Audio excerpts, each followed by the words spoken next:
Assalamualaikum warahmatullahi wabarakatuh. Perkenalkan, nama saya Jini Putri Samira dari kelas 12 MIPA 2 SMA Negeri 4 Jakarta. Jadi, hari ini saya ingin mempresentasikan dan belajar bareng bersama kalian tentang materi kelas 12 yaitu mengenai metabolisme. Tugas ini saya kerjakan untuk lebih mengetahui dan menambah pengetahuan dalam bidang biologi, dan tujuan yang paling utama dari presentasi ini adalah untuk memperbaiki nilai di semester 5 ini.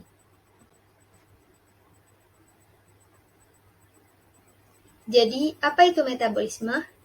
Metabolisme merupakan segala reaksi kimia yang berlangsung di dalam tubuh makhluk hidup, baik itu makhluk hidup bersel tunggal, bahkan sampai makhluk hidup yang susunan tubuhnya sangat kompleks. Contohnya seperti kita. Jadi, metabolisme itu dibagi menjadi dua, yaitu katabolisme dan anabolisme. Metabolisme dibantu oleh suatu katalis yang disebut dengan enzim.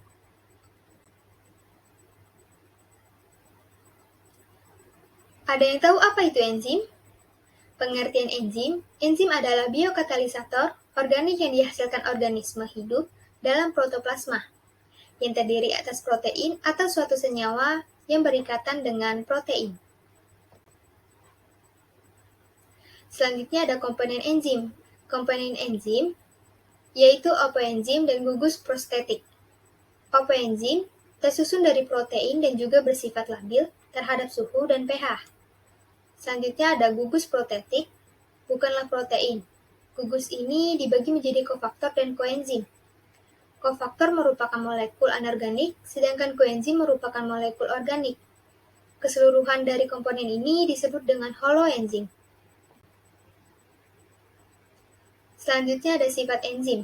Nah, enzim ini memiliki beberapa sifat. Yang pertama yaitu sebagai biokatalisator. Artinya, mempercepat reaksi tanpa ikut bereaksi, dan juga terjadi dalam tubuh. Kemudian, enzim bekerja secara spesifik. Satu jenis enzim hanya dapat mengubah satu jenis substrat. Contohnya, amilum diubah menjadi maltosa oleh amilase. Lalu, enzim bersifat reversibel. Maksudnya bekerja dua arah atau bolak-balik. Contohnya, ATP diubah menjadi ADP. Kemudian, enzim bersifat termolabil atau tidak tahan panas. Dan juga enzim bekerja secara efisien, maksudnya bekerja cepat dikarenakan dapat menurunkan energi aktivasi. Selanjutnya ada faktor yang mempengaruhi enzim. Yang pertama ada temperatur. Suhu optimum untuk enzim bekerja kurang lebih 30 derajat Celcius. Jika kurang enzim akan memiliki inaktif, dan jika melebihi batas dapat menyebabkan denaturasi. Kemudian ada pH. Enzim mempunyai pH optimum yang dapat bersifat asam maupun basah. Sebagian besar, enzim pada manusia mempunyai pH optimum antara 6-8. Misalnya enzim tripsin, yang mendegradasi protein. Namun ada beberapa enzim yang aktif pada kondisi asam, misalnya yaitu enzim pepsin. Lalu ada konsentrasi enzim. Pada umumnya, konsentrasi enzim berbanding lurus dengan kecepatan reaksi. Hal ini berarti penambahan konsentrasi enzim mengakibatkan kecepatan reaksi meningkat hingga dicapai kecepatan konstan. Selanjutnya kemudian ada aktivator. Terdapat zat kimia tertentu yang dapat meningkatkan aktivitas enzim. Misalnya garam. Dari logam alkali dalam kondisi encer sebanyak 2% sampai 5% dapat memacu kerja enzim. Demikian pula dengan ion logam seperti CO atau kobalt, Mg atau magnesium, Ni atau nikel, Mn atau mangan, dan Cl atau klorin. Lalu ada zat-zat penghambat atau inhibitor. Beberapa zat kimia dapat menghambat aktivitas enzim, misalnya garam-garam yang mengandung merkuri atau Hg, dan juga sianida. Dengan adanya zat penghambat ini, enzim tidak dapat berikatan dengan substrat, sehingga tidak dapat menghasilkan suatu produk. Selanjutnya ada cara kerja enzim dibagi menjadi dua cara, yaitu teori lock and key dan juga teori induced feed. Yang pertama ada pada teori lock and key. Enzim diumpamakan sebagai gembok yang mempunyai bagian kecil dan dapat mengikat substrat. Bagian enzim yang dapat berikatan dengan substrat disebut dengan sisi aktif. Substrat diumpamakan kunci yang dapat berikatan dengan sisi aktif enzim. Sedangkan pada teori induced feed, sisi aktif enzim bersifat fleksibel, sehingga dapat berubah bentuk menyesuaikan dengan bentuk substrat. Hal inilah, enzim ini memiliki penghambat yang disebut dengan inhibitor. Inhibitor ini ada yang bersifat kompetitif dan juga non-kompetitif. Nah, pada sifat inhibitor kompetitif, zat-zat penghambat mempunyai struktur mirip dengan struktur substrat. Dengan demikian, zat penghambat dengan substrat saling berebut untuk bergabung dengan sisi aktif enzim. Sedangkan pada sifat inhibitor non-kompetitif, penghambatan dipicu oleh terikatnya zat penghambatan pada sisi allosterik sehingga sisi aktif enzim berubah. Akibatnya, substrat dapat berikatan dengan enzim untuk membentuk kompleks enzim substrat.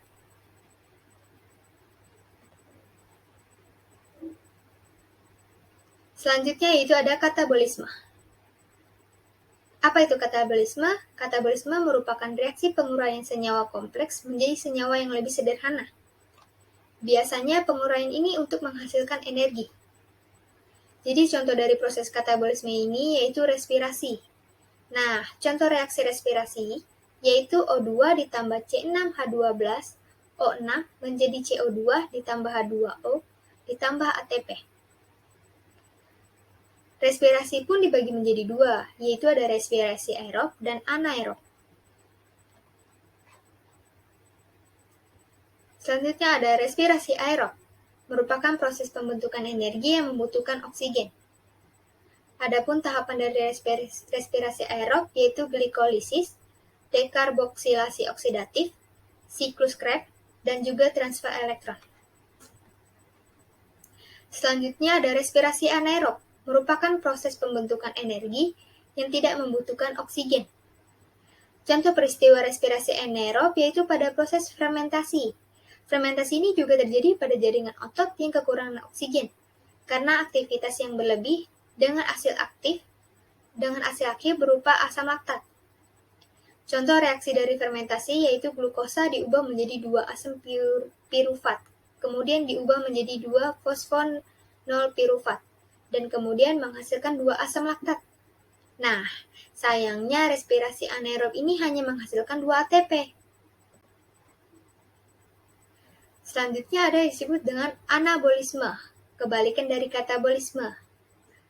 Apa sih anabolisme itu? Anabolisme merupakan proses pembentukan senyawa sederhana menjadi senyawa yang lebih kompleks. Biasanya proses ini memerlukan energi. Contoh dari proses anabolisme ini yaitu proses fotosintesis dan juga kemosintesis.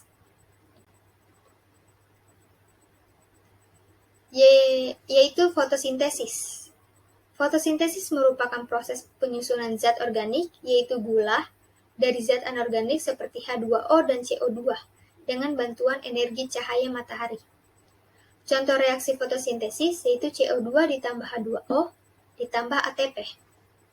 Menjadi O2 ditambah C6H12O6.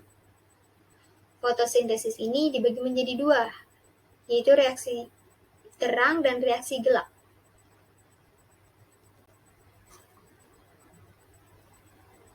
Perbedaan reaksi terang dan reaksi gelap dilihat dari tempatnya. Untuk reaksi terang itu berlangsung di granat atau granum, sedangkan reaksi gelap berlangsung di stroma. Kebutuhan cahaya pada reaksi terang membutuhkan cahaya matahari, sedangkan reaksi gelap tidak membutuhkan cahaya matahari. Kemudian untuk bahannya pada reaksi terang memerlukan klorofil, cahaya dan juga H2O. Sedangkan pada reaksi gelap membutuhkan ATP, NADPH2 dan juga CO2.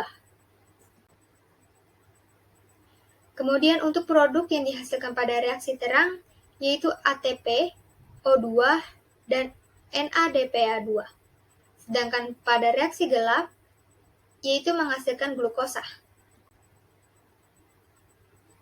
Selanjutnya yaitu ada kemosintesis. Kemosintesis merupakan proses pembentukan karbohidrat menggunakan energi kimia. Contoh proses ini yaitu pada bakteri nitrifikasi yang menfiksasi nitrogen di atmosfer. Adapun contoh reaksinya yaitu 2NH2 ditambah 3O2 akan diubah oleh nitrosomonas menjadi HNO2 ditambah 2H2O dan juga ditambah energi sebanyak 158 kilokalori.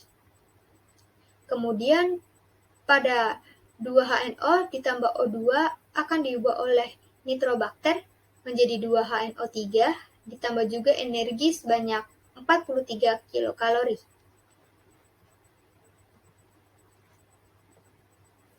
Nah, sekian materi tentang metabolisme. Saya harap apa yang saya sampaikan bermanfaat bagi kalian semua. Akhir kata saya mengucapkan terima kasih. Wassalamualaikum warahmatullahi wabarakatuh.